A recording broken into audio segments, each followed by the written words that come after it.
Well, this morning on Media and Society, there's a new association in the advertising space. They aim to foster transformation. Well, we also talk today about female representation in our newsrooms.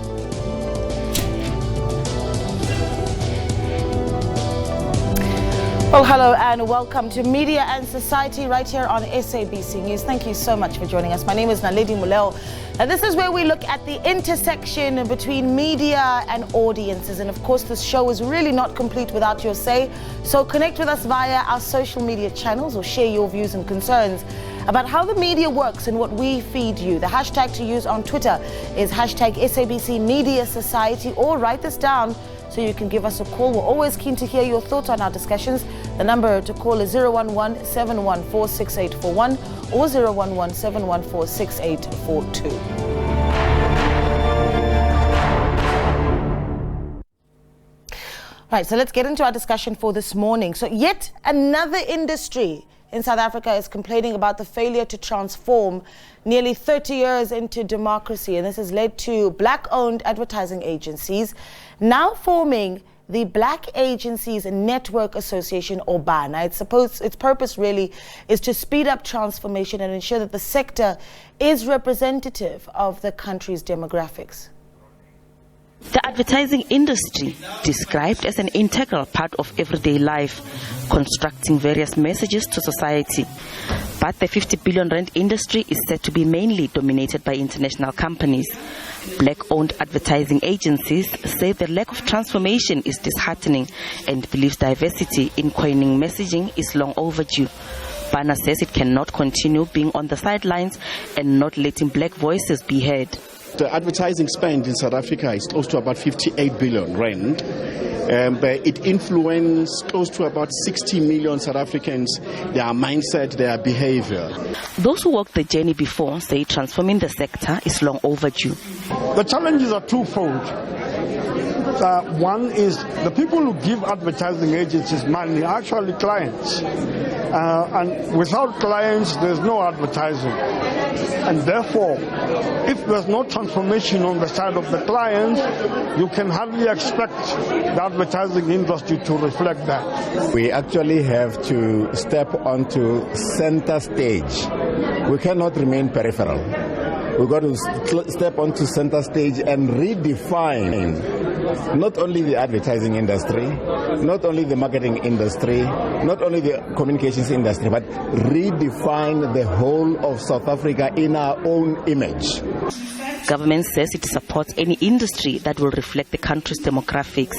I'm hoping that the unity of black professionals in the advertising industry will become a critical platform, an entity that will address and tackle the issues outlined above. The chart should pave a way forward to a better industry which is reflective of our demographics. The Deputy Minister says the Marketing, Advertising and Communications Charter announced earlier this year also hopes to drive transformation in the sector. She has urged Bana to be part of the council to work together towards this common vision. Gloria Mosi, SABC News, Johannesburg. Well, let's talk a little bit more about this new transformation wave that is hitting the advertising industry. And to do that, I'm joined in studio by Mr. Gruvin Nchabeleng, who's the chairperson of the newly formed Black Agencies Network Association. And good morning to you, and thank you so much for joining us. Good morning, Naledi, and thanks for inviting us. Really good to have you with us. We also have with us Mr. Kaugelo Mapai, who is the chairperson of the Matrix Communications Group. How are you, sir? Very well, thanks, and you, Naledi? Good. Can we start with the genesis of this? Something happened that sparked the need for black advertising agencies to come together. What was the straw that broke the camel's back?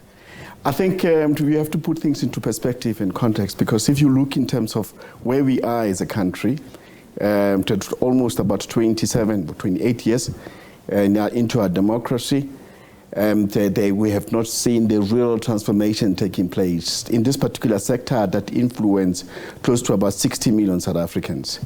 So if you look in terms of the history of advertising from a black perspective point of view, in 1991, the first black advertising agency that was established in South Africa, that Head Boys, their challenge at that time is that they wanted to address the issues of the way that black people were projected or portrayed into advertisement.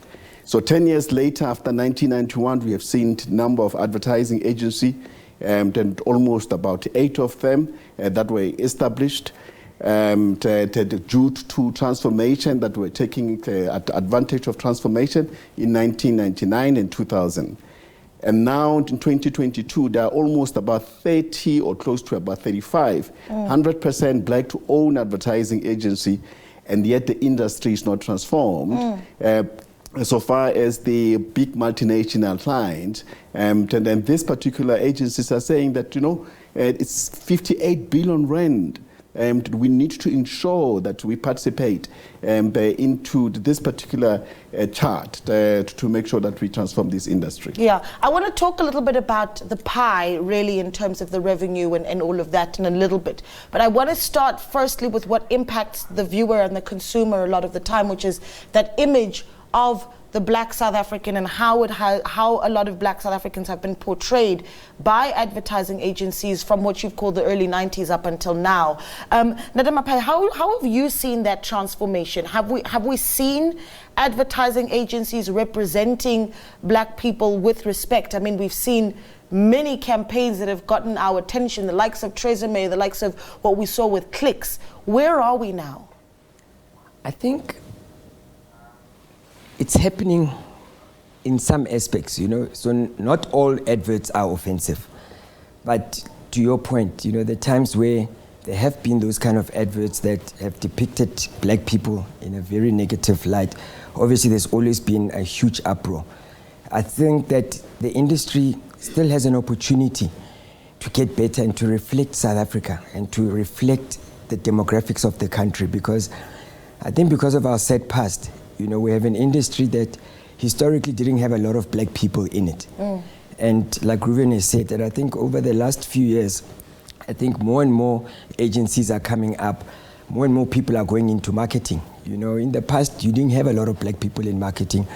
And of course, advertising is about reflecting society, and it's about connecting consumers with brands.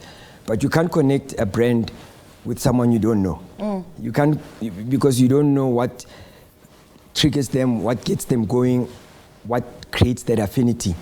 And I think that hopefully as more and more black people get into the industry, and hopefully more and more of them have an opportunity to influence the messaging, the language that are used. I mean, you look at South Africa, the top 3 languages in this country don't include English that are spoken. Yes. And yet, if you look at how many ads are conceptualized, are produced in English, means that you're not even talking to 50% of the country because they don't speak that language, So I think we have made some milestones, but I think there's still a lot more that needs to be done. Yeah, I'm gonna sit on that for a little bit, because when we discussed this show during the week with our producers, one of the things that we looked at was at the SABC, for instance, so the 2 biggest bulletins that we have on SABC are isiXhosa and isiZulu. Those are the biggest bulletins. They've got the biggest numbers, and yet when we go into an ad break during those bulletins, the ads are in English. So there definitely is a lack of affinity that you've talked about, right? Who's responsible for that lack of affinity? At what point did we lose? Why are we losing touch with the audiences that we're trying to grab? Now, there's so many things that are happening behind the scene, especially when it comes to advertisement. So there are tools that are being used that were probably developed during apartheid. Those particular tools have not been changed. But we're talking about your typical LSM, where we'll say LSM 1 to 10. And they will classify, for instance, the Zulu news and Xhosa news in certain categories so far as LSMs is concerned. So they will probably perhaps say that, your typical LSM 10 might not watch the Xhosa or Zulu news. So as a result, you'll be seeing certain brands that will not be able to advertise on those particular bulletins. But however, you will find the super or upper income earners from a black perspective watching the Zulu or Xhosa news. So as a result of that, there's serious disparities in terms of the industry And the people who do those particular media planning, media buying, but the typical, there's somebody who probably have raised into certain areas Middle who class. have no indication in terms of what is happening around the society. Like what we said in advertising is that advertising mirror the society that it operates. So if we as advertisers or captains of industry, we don't change this, and we are hoping with Bana, this particular establishment, we will be able to address those kinds of disparities or challenges to say that how do we therefore come up with tools that address the changes that has taken place. We can't expect the tools that have been utilized or used during apartheid to be able to be quite effective even now in the new democracy and 28. So those are some of the things that needs to be addressed. Yeah. I'm going to come back to Bana and talk about what the objectives are in a moment, but I really want to sit and paint the picture, because what you're talking about is media buying and media buyers not necessarily understanding the market. But that's a real concern, where you've got a population in the country that is over 80% black, and we're still saying that media buyers don't know how to speak to black people. Within advertising agencies, whether black owned or not, there are black staff members. Are those voices simply not heard? I mean, have we over the past 30 years struggled to create a platform where young black professionals in advertising agencies can say, don't say that about black hair, it's offensive?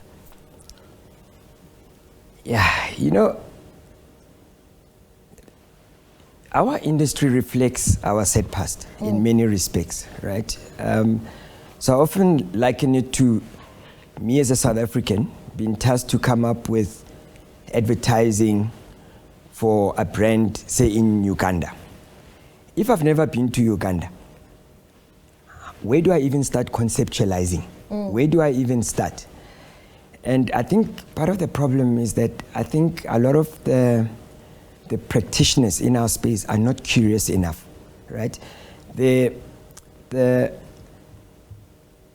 Historically, the black rand has not been seen as important or lucrative. And even with this change that's happening now, where brands are kind of saying, hey, our growth is going to come from black consumers, because naturally, like to your point, over 80% of the country is black.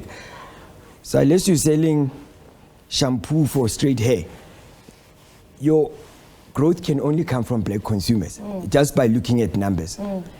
But historically, because like I said, the issue has been that we didn't have enough black people going into the industry, and then you had a lot of white people who were making decisions about people they don't know. Even today, a lot of people have never been to a township, have never been to a rural area, and therefore they have no context. In the same way, for me, if I was tasked to come up with, coming up with work for a brand in Uganda, if I've never been there, I have no context. Right. So I think what needs to happen is the people who make the decisions, and I'm including clients, because remember, when an ad broadcasts anyway, it's signed off by a client. It doesn't come from a production house straight to a broadcaster. Somebody signs it off. So the clients play a very critical role, in making sure that the work that's being produced actually will allow their brand to connect with consumers. So I think the clients have to really become a lot more involved in making sure that the work that's being produced is going to be reflective. Yeah, but that comes with then not just the agency, but the client themselves knowing who their market is. 100%. Not just willing to take their money, but knowing whose money it is they're taking. I want to take a short break. When we come back, let's start looking at the resolutions, right? What Bana aims to do, what sort of steps need to be taken for us to see transformation, and what we can do for the sake of accountability moving forward as well. We'll continue the discussion after the break. But remember, we're always keen to hear your thoughts. What do you make of transformation in the advertising industry, especially now with the establishment of an association for black advertising agencies? Do you think that will change the way that ads speak to you? Give us a call on 011-714-6841. We're back in a moment.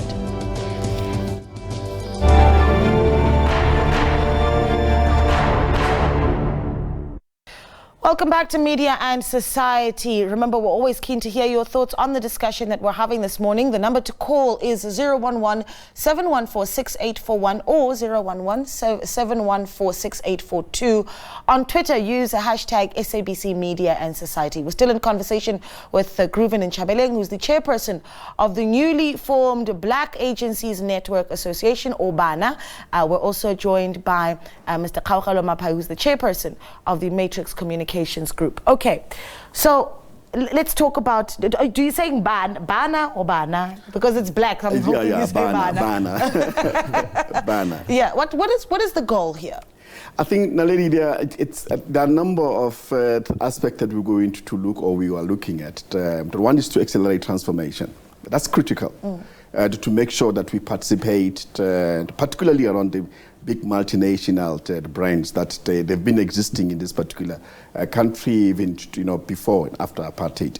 So those are the main thing. Secondly, how do we therefore accelerate those particular transformation? We're going to accelerate it in various folds. One is through collaboration. We'll collaborate with number of entities and various stakeholders, including Babasa, including various stakeholders like BBC, the BUSA, and sort of things. The second part is education. We have realized that the critical, in order to transform this industry and to ensure that we attract, this industry has employed close to about 6,000 professionals. That, like we indicated, it influenced close to about 60 million. The total spend is about 58 billion rand. And we're saying that the black people or black agencies, close to about 20 or 30 of them, only have contributed or have close to about less than 2% of that 58 billion rand. The industry, like we indicated, it's shocking. It's been existing for over 75 years, and we have seen new entrants so far as the black participation from the earliest 1991 till today.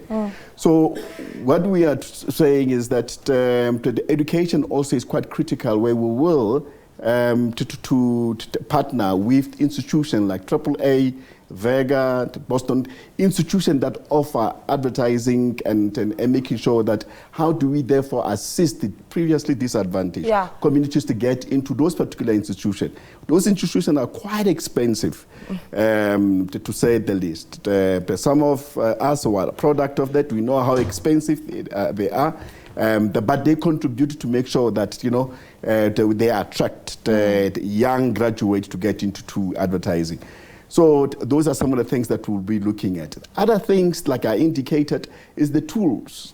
Some of the tools that we believe that they are outdated. They need to change to reflect the new society. We can't use LSM, but to actually be able to buy media or to actually analyze the psychographics or the consumer behavior based on LSMs, because those LSMs were created during apartheid. Things have changed.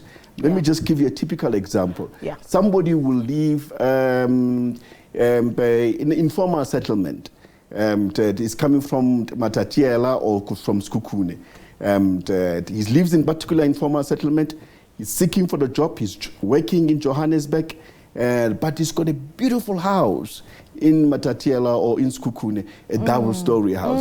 The media planners, media buyers, they see this particular individual who lives in the informal settlement, but they can't able to measure the lifestyle that he lives in a rural places. So how do you marry the two and to make sure that this particular brand that you advertise, you target that particular person?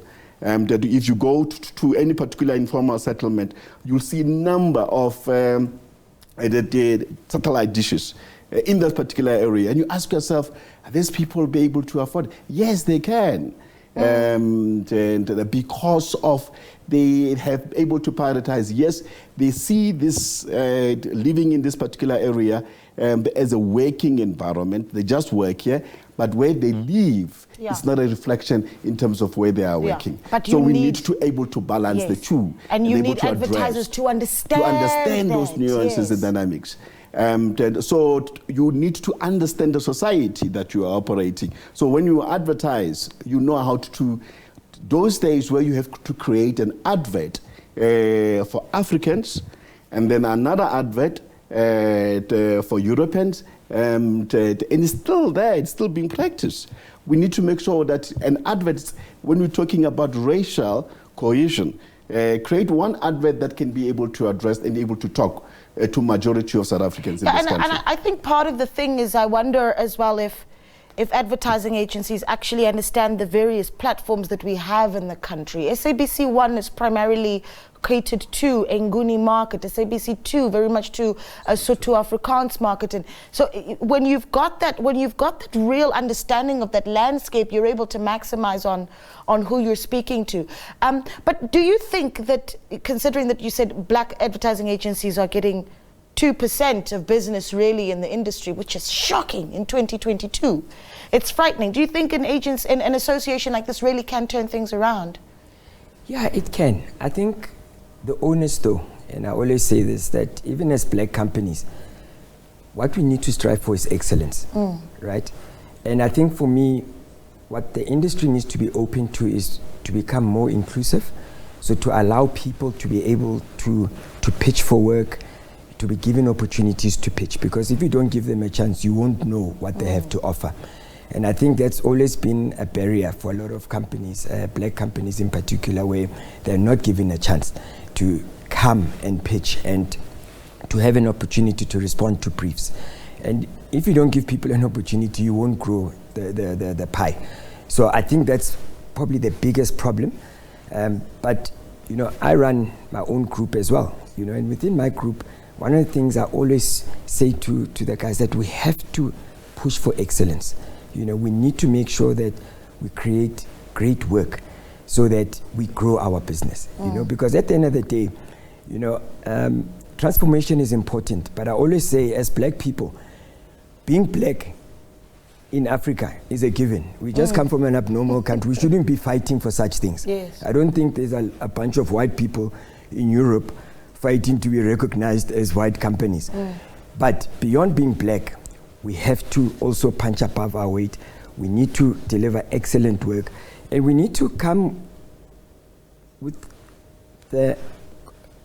bringing the culture and the content that perhaps the other agencies necessarily won't have, because you know, we've got the lived experience. We understand how people live in South Africa because we all grew up in this country, you know, and I think that should be our point of distinction, the fact that we understand the environment in which our people live. We understand how people spend money. Yes. And all those things which are critical. Right. Let me ask you this before I let you go, because I'm out of time, gentlemen, but I want to squeeze one question in. And that is, what's next quickly? Let's talk about what's next for Bana, what you're working on next. What's the biggest project? Oh, no, I mean, the industry has welcomed this particular initiatives. Already, we have a number of agencies or clients inviting Bana members to come for the pitch within this week after the launch. Already we have 3 or 4 inquiries to the number of clients that we want to give Bana members an opportunity to pitch for this particular account. But this, what we are talking, it's long overdue. We have addressed the issue of black excellence, and I just wanted to make sure that, you know, so when the industry 10 years ago, that they were saying that there's a shortage of black creative black excellence. That was in 2007. We have addressed this. There is no shortage of black excellence. The creative industry, the black people, they are able to produce good quality work that can be compete with multinationals. Right. Now what we are saying is that you know, that this particular black excellence need to be given the opportunity. And do you think?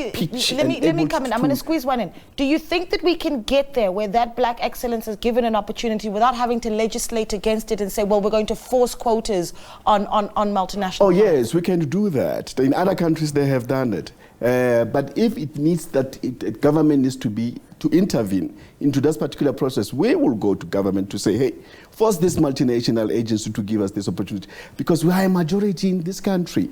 We can't just go and every time and beg for things that we sincerely believe. We are the biggest spenders in terms of the buying power, black people. So therefore, we need to reflect the society that we are living in. And multinational needs to understand and appreciate that status quo, that things are not as normal, things have changed. The black people are getting into the industry and they need to be given the opportunity to make sure that they participate in these big multinational firms. Yeah, I think let's leave it there, gentlemen. Thank you so much. We certainly will be watching the work that you all do, and we'll be hoping to see more of those ads on our very own platforms here on the SABC. Perhaps some with our own indigenous languages as well. It's a challenge I'm giving to you guys. Thank you so much for your time. We really, really do appreciate it. That was Mr. Grooven Nchabelengu, who is the chairperson of the newly formed Black Agencies Network Association, or Bana, and Mr. Kaugalo Mapai, who is the chairperson of Matrix Communications Group. Let's take a break. When we return, we talk gender coverage and parity as well in the newsrooms. So stay with us.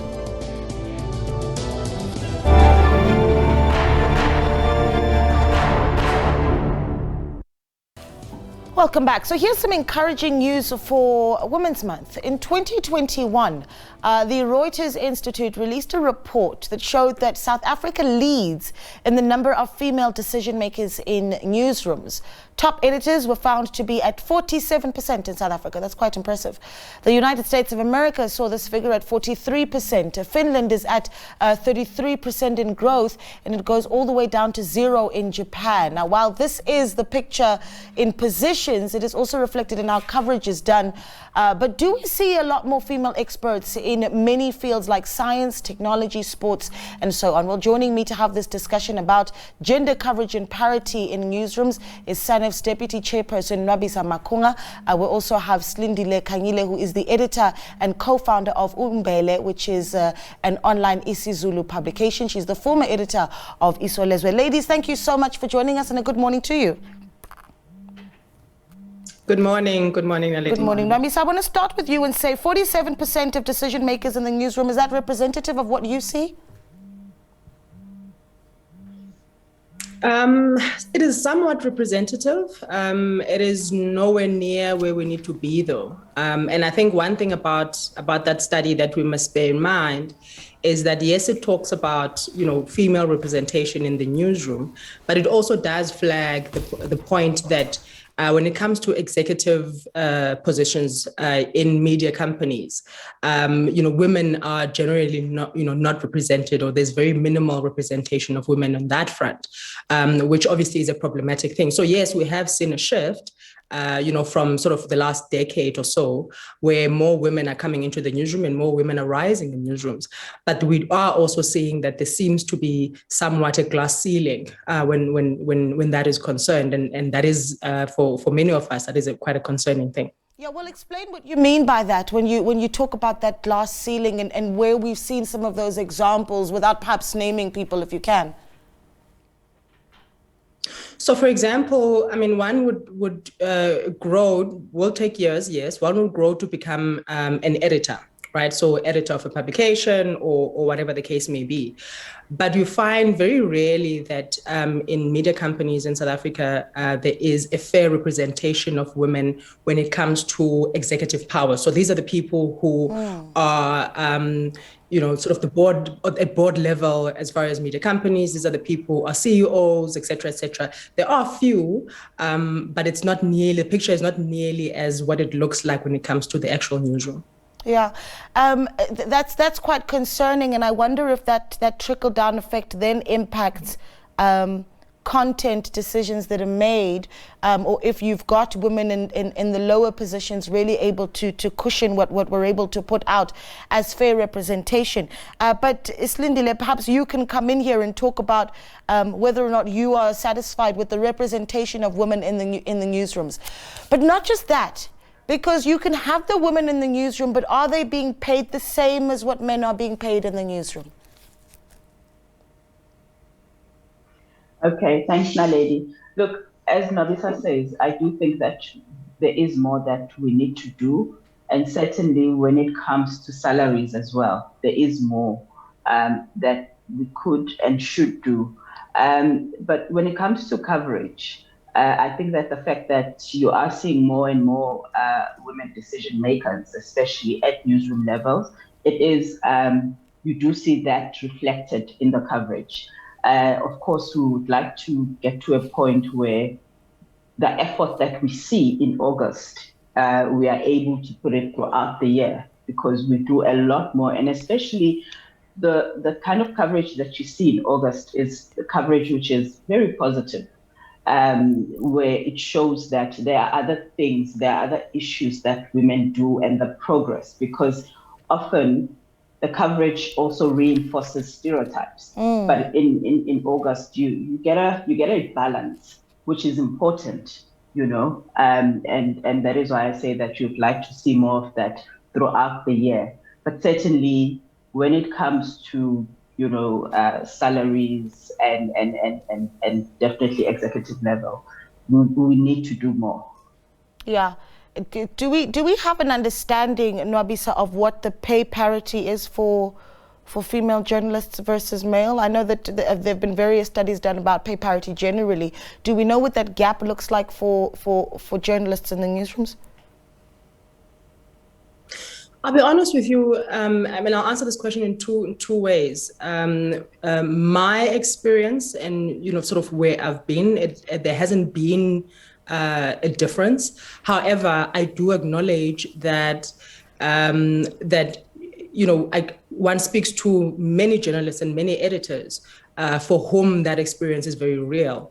I cannot give you sort of what the number is, because to be honest, it's not something that I've done a study on. But I do understand, and perhaps the thing to really weigh into is that when journalists say, I've been put in this position, almost to say, okay, let's put somebody there and kind of show that we are transforming, but there's very little trust that one sometimes gets given, and therefore the money that they will be paid is not money that they would be, a male counterpart would have been paid, because they would have naturally been trusted more. That is an experience, not one necessarily that I've personally had, but it is an experience of, I know, many female journalists and some female editors in the industry.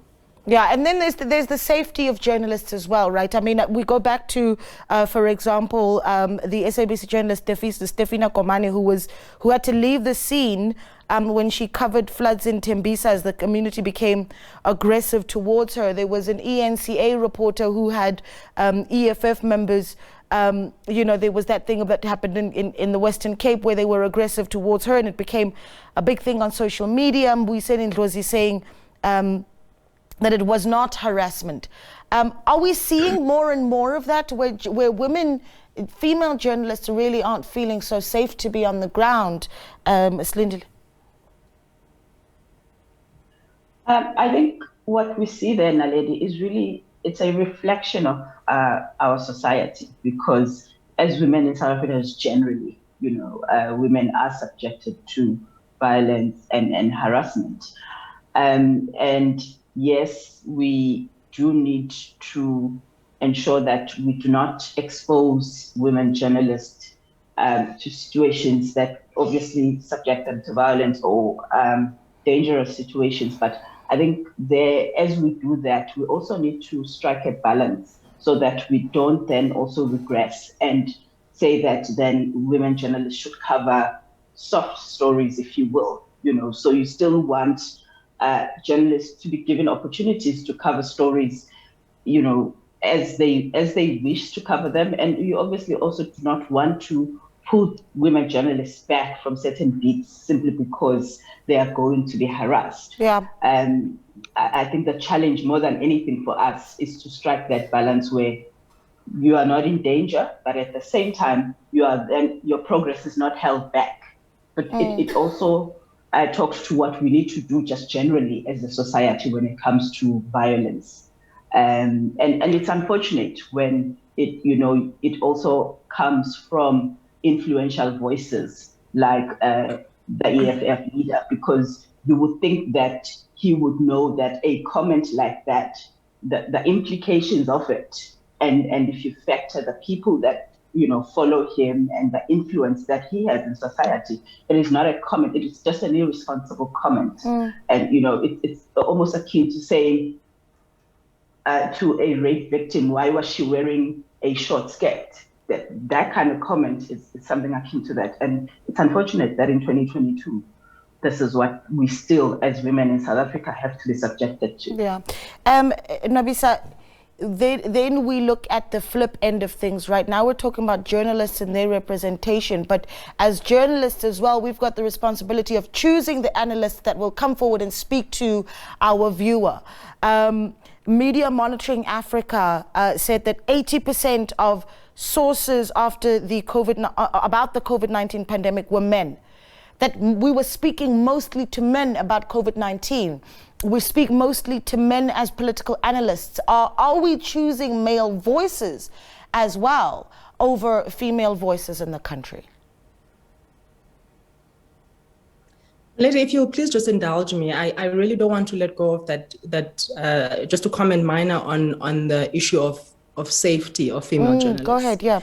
It is by far the most important thing that we need to be tackling right now, as far as in the industry and as far as just bodies across society.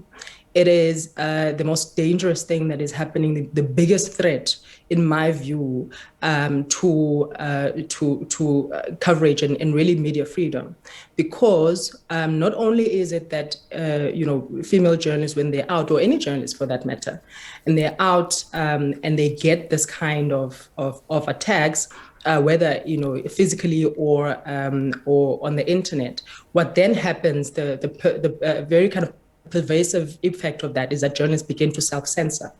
And what you don't want in society, in any way, society that is free, that wants to fight for transparency, is a trend and a tradition where journalists are too fearful to do their jobs, and they choose not to do their jobs. They choose to self-censor just because they fear that there may be a mob,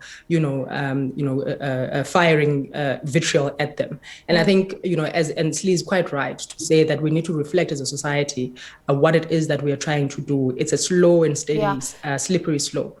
I've seen really anarchy, and I think we should be careful. Yeah, well, I'm gonna come back to the issue of the voices, because I think it's an important one. But I'm glad you sat with the safety one. Think of how many times we've seen a journalist in South Africa going out and doing a story. Then on social media, you've had threats of people saying, you should be raped and killed. These are the things that we see happening in our country. But let's take a short break. We'll continue the discussion in a moment. Remember, you can be part of it as well by giving us a call on 011-714-6841. Stay with us.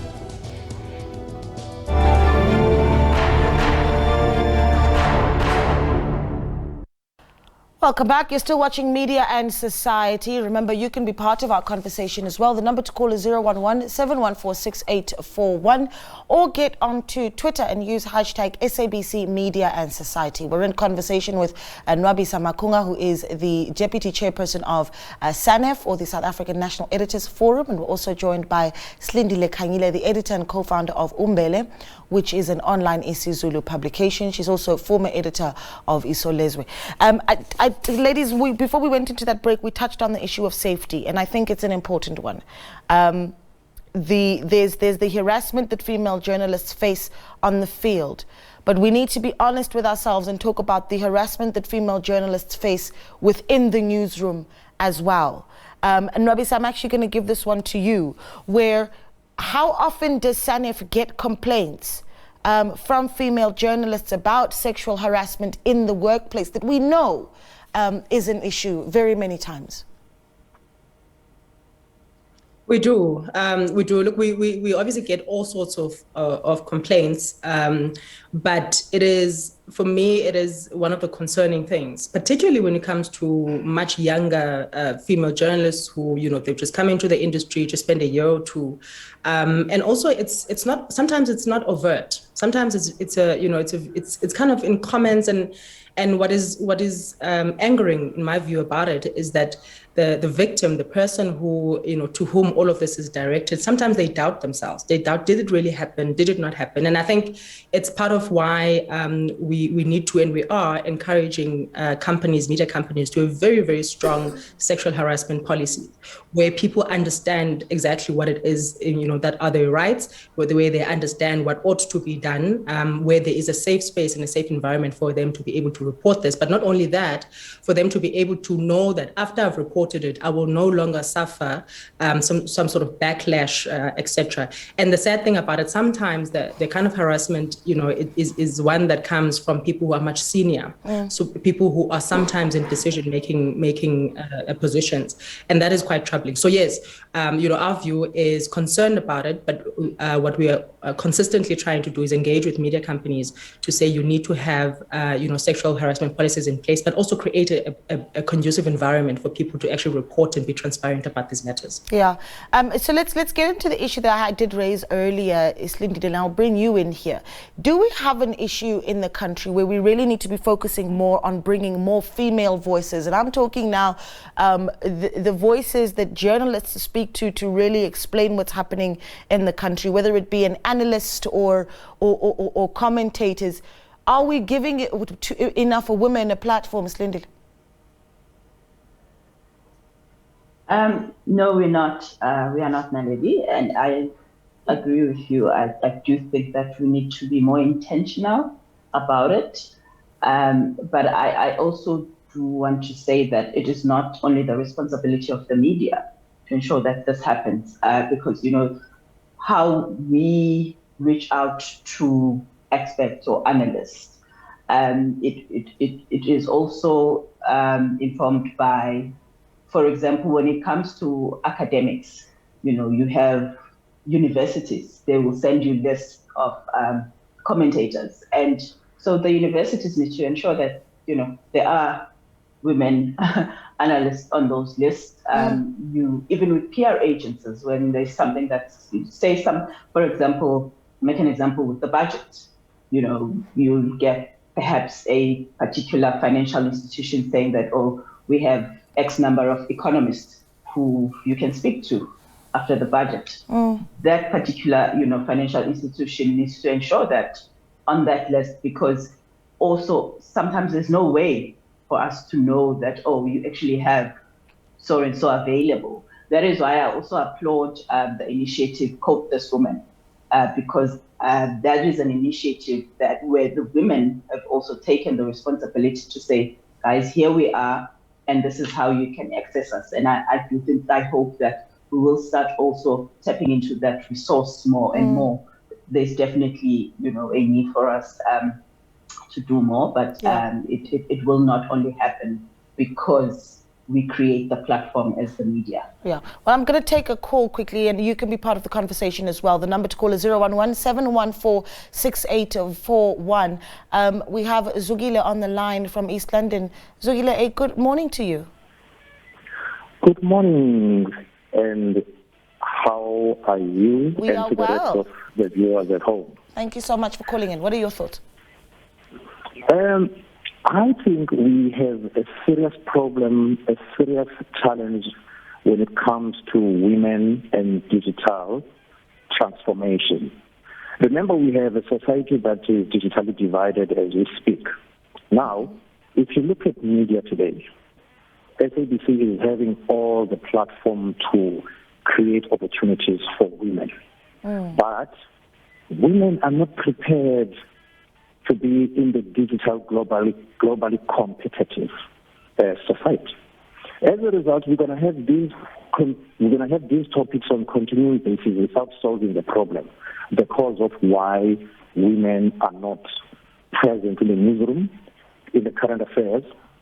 And For some reason, I was having this conversation. Wait, let me ask you this, Zugile, because I'm trying to understand your point, and I don't want to shimmy over it without giving you an opportunity to clarify. You're saying that there isn't sufficient representation of women in media because they're not using digital platforms? Zugile? I'm trying to listen to you, yes. Yes, I'm asking, is that what you're saying? That you're saying that women aren't represented because they're not using digital platforms to their advantage? No.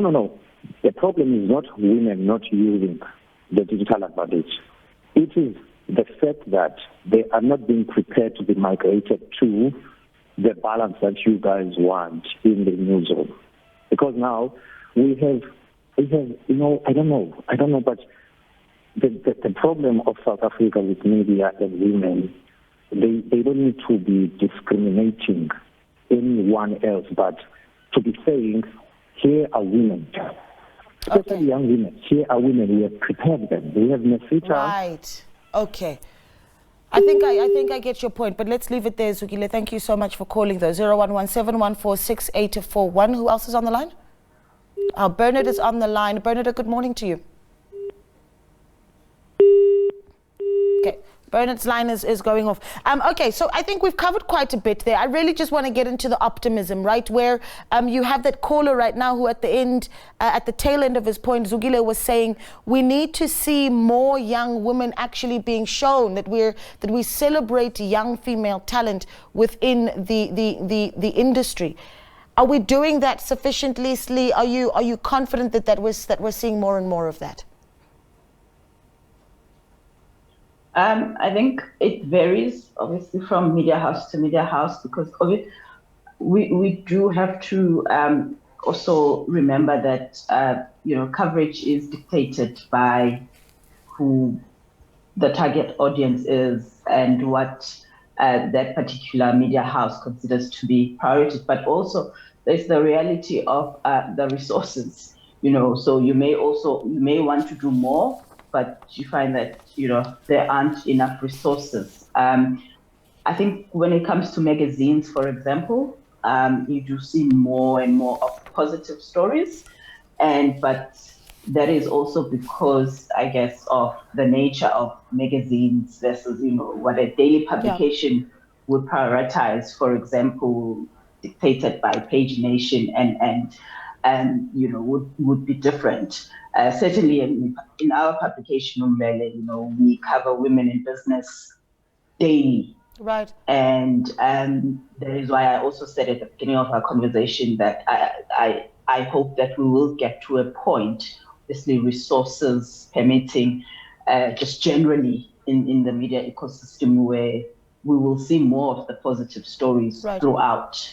Yeah. And not to take anything away as well from the stories about gender-based violence, from the stories about inequality that still exists, because that conversation, the fact that in fact we are having this conversation today, shows that we still need to highlight those issues. And hopefully as a country, we will get to a point where we will not need to even have this conversation. Yeah. But until that point, we just need to keep doing with what is at our disposal, where we highlight the other issues as well as talk about the progress. Yeah, very good point. Nobisa, I'm just needing to wrap this up quickly, but just talk to me briefly about the work that SANEF continuously does to fight for pay parity and representation of women in newsrooms. So incidentally, Slindile and I met a couple of years ago, and I'm very brief about this, many years ago, at a SANEF program, which was a SANEF and VETS partnership program. And it was very, she spoke about intentionality, and that's really where this is. So that program was intentional to bring, to groom, women to become female editors. And through that program, both her and I became, editors of national publications. And this is the kind of work that we do. And I think what really we need to kind of be focused on is really be consistent, particularly in getting the support that we need from the partners that we do. So we're quite intentional about that kind of work, as well as, of course, engaging with media companies, particularly with regards to certain problematic areas. Issues yes. Yeah, I'm out of time, ladies, but thank you so much for speaking to us. And I think with ladies such as yourselves, we certainly are seeing the examples that there are leaders within the newsrooms that are women and are working to see that transformation continue as well. But let's leave it there. Thank you so much for watching and participating on Media and Society right here on SABC News, independent and impartial. From myself, Naledi Moleo, and the rest of the team, have yourselves a blessed Sunday.